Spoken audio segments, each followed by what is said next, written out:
Well, you know what, and again, if you can stall out these 2-on-1s by leaving that puck carrier wide, 3-on-1's the same thing, right? The longer, if you can influence that puck carrier to be real comfortable over here with the puck, then that gives your back checkers all kinds of time to come back. And that's part of what you're there for, right? Deflect the rush too wide, let these guys run out of space, and let your back checkers come back. If it's a 3-on-1, let them pick up that top guy, then you only have to take this far pass across. TJ, we spent 1 minute on a 3-on-1 and another minute on a 3-on-2, because on 3-on-2s, both D go get wide people and let our team and let the player walk in, which isn't what we should be doing.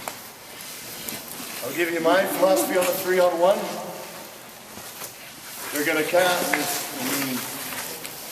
they're going to attack in a triangle on a 3-on-1. If they don't, they're making it easy for you. They're going to try to spread you out. And again, you're hoping you got back pressure. All of these things, if you got back pressure, even if the back checker is 15 feet behind the last player coming up the ice, they know they're coming, and they got to keep skating in straight lines. It gets to be a real difficult thing if these forwards can start doing this thing. So if you're a back checker coming back and you don't think you can catch them, you're still making a difference as to how the defensemen are going to play it. It's way easier to play these guys in straight lines coming at the net than it is if they've got time to make these cuts through the middle. So that's just my general comment on back checking to start with. 3-on-1, generally you're going to see a attack triangle. You're generally going to see the puck is going to be outside. You're going to have a player come off here and a player going back post. As you're coming through, well, it's going to develop inside the blue line when they get into their triangle, but your job is really this one. You want to take this low pass away. Take this low pass away. You got your goalie on this side of the net. If this pass comes back up to the slot, your goalie has to move from here to here. Not a tremendous, right? They're like here watching that shot on the side. They just have to do one shuffle and then they're lined up with the shot coming from here. The one that's going to kill them is if this puck gets through back post, it's going to be a really hard save to make going back post. So defensemen, take this pass away first. Now, when this pass comes back out, the way I played it, I threw my stick in this passing lane and then went and rushed them. If I keep this pass from coming back here, what's left is this pass back to the outside. If they're going to take that quick shot, guess what? The goalie just has to take one shuffle back.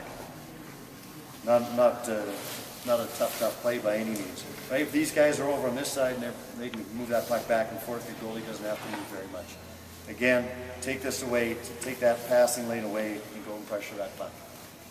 And most of the time, again, forwards are not going to be ready for a defenseman that knows exactly what they want to do on that puck.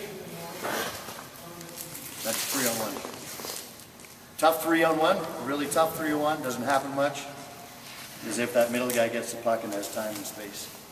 Right? So again, I mean, then now you got a guy over here and a player over here, and if you're, I mean, again, the only way they can get in this position is if they've had no back pressure at all. So they've got the luxury of having this middle guy come in here with the puck and these guys go down the side. And that's tough.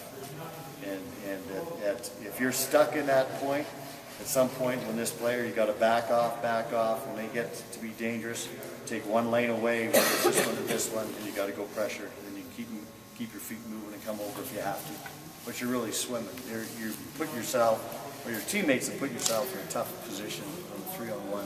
If this middle player has a puck with time and they've been able to enter the zone slow. And that's why if you're a first back checker, you can never change on the go. And if you're tired, the last back checker can come off, but you can't leave the D hanging like that.